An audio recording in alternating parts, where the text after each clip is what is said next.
Blade Runner é um dos filmes mais desafiadores que eu já vi. É um filme noir estilizado, sci-fi, cyberpunk, que aborda temas fortes e dilemas morais, bem como questões éticas e filosóficas.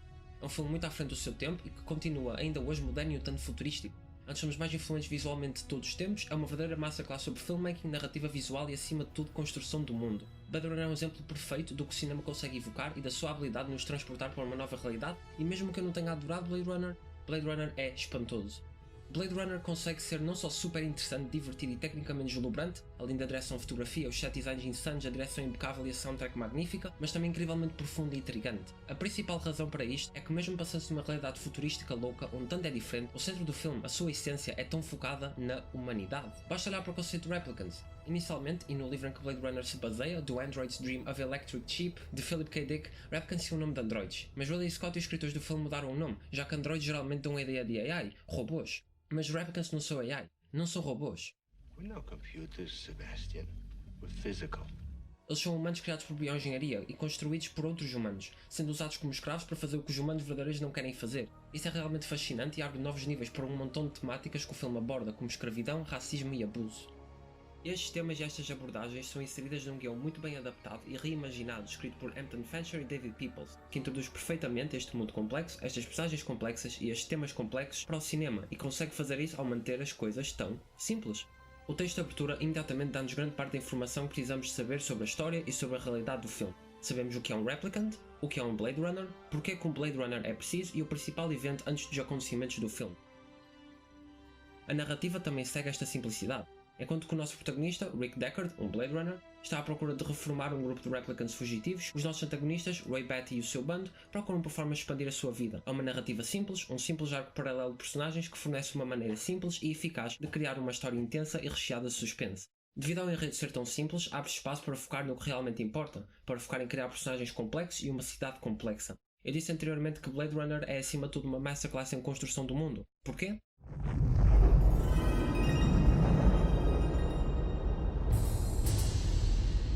A cidade dela em Blade Runner parece viva, parece palpável e mesmo que tenha sido feita há quase 40 anos, ainda parece possível. Claro, tem algumas visões típicas dos anos 80 em alguns aspectos, como isto e isto, e na percepção geral da tecnologia do futuro, mas sem ser isso ainda há um bom palpite sobre o que poderia ser. A cidade é provavelmente o maior personagem do filme. Os visuais e a atenção ao detalhe são insanos e o design de cada santa região coloca perfeitamente a história e os personagens nesta cidade distópica deprimida e gasta, um cenário futurístico contrastante e em conflito. E não só isso, nós vemos as pessoas desta realidade distópica em todo o lado. Vemos os pobres, vemos os ricos, vemos a classe trabalhadora, vemos a classe alta, a maneira de como se vestem, como agem e as suas interações tanto com os personagens principais como entre si. Nunca sente a cidade vazia ou sem alma, aliás geralmente parece compacta, super povoada, como deveria ser. A importância da cidade é realçada em vários momentos no filme. Olhamos para a forma de como Deckard é introduzido.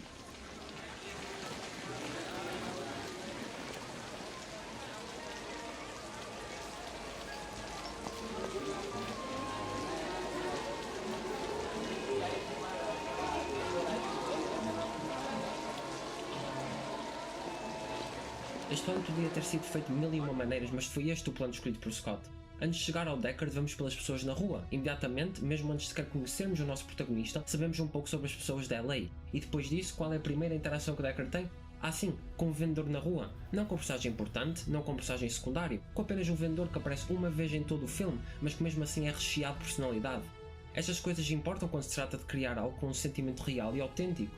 Os visuais insanamente orquestrados por Ridley Scott são cruciais para construir esta emoção. Sim, os cenários hipercomplexos de Sid Mead são cruciais para esta emoção. Claro que sim. A direção de fotografia incrivelmente influente, moderna e significativa de Jordan Cronenweth é crucial para construir esta emoção. Sem dúvida que sim. Mas o que une todos estes elementos, o que une a nossa imersão, é esta atenção e amor pelas pessoas da cidade. Isso importa porque é isso que resulta numa excelente construção do mundo. Mas este mundo e esta dedicação para com o mesmo não funcionaria sem os personagens. Blade Runner é muito sobre as suas personagens e as suas relações. As três principais são Roy, Deckard e Rachel. Eu adoro Rachel e adoro Roy, ambos são cheios de paixão, os personagens mais emocionais e complexos do filme. Quanto ao Deckard, eu vejo como os olhos da audiência, uma figura familiar que nos mostra o mundo através da sua investigação, alguém para aterrar o filme e a sua realidade louca, especialmente na época em que foi feito. Eles dão-nos momentos como este. Come on down here and have a drink. I don't think so, Mr. Deckard. That's not my kind of place. Go someplace else. de modo a sentirmos medo em momentos como este.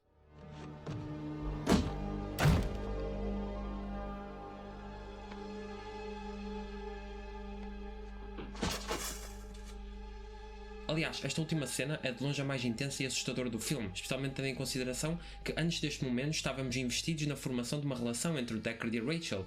O que torna a cena tão perturbadora é exatamente esse investimento emocional. Também é aqui que o conflito de Deckard verdadeiramente emerge. A sua opinião sobre replicants é muito simples. Replicants are like any other machine. They're either a benefit or a hazard. Mas e se ele começar a gostar de uma?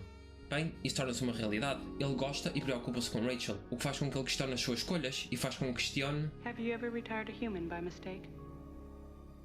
Ele entra numa crise de identidade, como a Rachel, mas enquanto que a reação dela foi assim, a dele é muito mais violenta.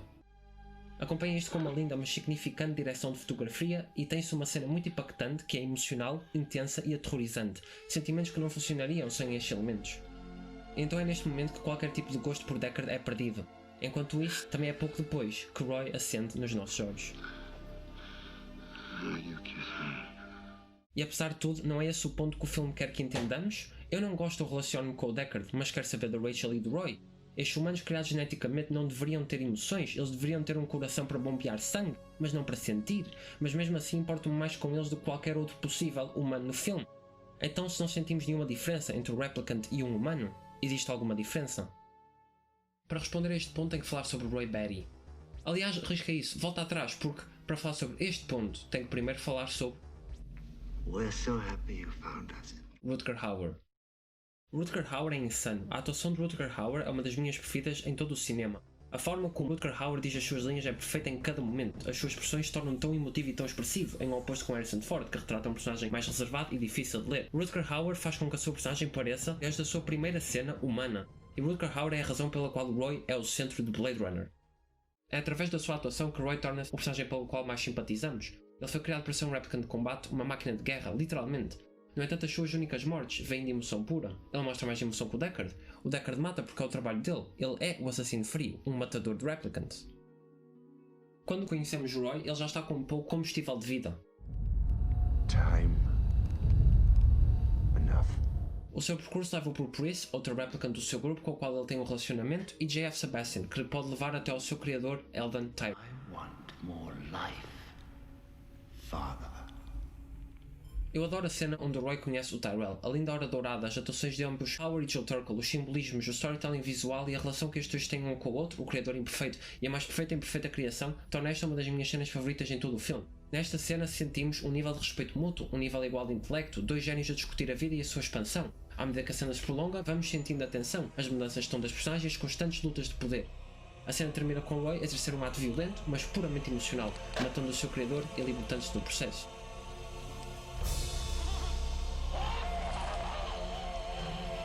E é este momento poderoso que leva-nos ao poderoso terceiro ato. A primeira parte deste final poderia facilmente pertencer a um filme de terror, a ambiência pelo qual Deckard caminha, a mistura perfeita e creepy de Pris com os brinquedos de Sebastian, o clímax de Deckard a levantar o véu dela e depois os movimentos, gritos e a morte perturbadora de Pris. Todo este horror é encapsulado e realçado quando Roy vê o seu amor, a última pessoa pela qual se preocupava, morta de uma maneira tão brutal. A partir daqui, os visuais e a performance de Rutger Hauer mostram-nos um lado mais primitivo de Roy. A vida dele está a esgotar, como uma bomba, mas sem forma de a desarmar, e então Roy procura viver os seus momentos finais o mais intensamente possível. Ele livra-se das suas roupas para sentir a chuva, o frio e tudo o que há para sentir. Ele espeta a sua própria mão com um prego para sentir dor. Ele corre de lado para lado, ele grita, ele uiva, ele chora e ele ri. E depois de tudo isto, toda esta intensidade, todo este suspense, toda esta maluquice, vem a cena mais humana do filme. Quite an experience to live in fear, isn't it? That's what it is to be a slave.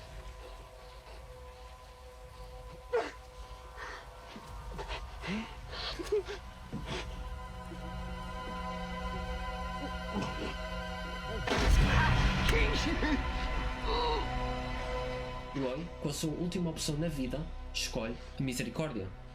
Salva como Rachel, o homem que o quer morto, o homem que matou a sua família, e então completa o seu lindo arco. Ele alcança a mais pura forma de humanidade. Roy procurava por mais vida, mas no fim de contas ele percebe que o que ele viveu na sua curta estadia é muito mais significante e impactante do que qualquer experiência que qualquer humano poderia viver. E é no seu discurso, um dos monólogos mais icónicos do cinema e um momento que perfeitamente sumariza os temas principais e os arcos do filme, que o Deckard pode também resolver o seu conflito.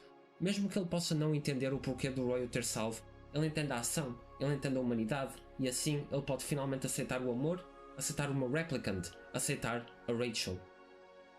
A memória de Roy vai permanecer para sempre com Deckard, tal como as suas últimas palavras que ecoam na cabeça dele e na nossa. Palavras que cimentam Blade Runner na história como um dos melhores filmes de sci-fi alguma vez criados, e palavras que me fazem dizer: Blade Runner é espantoso.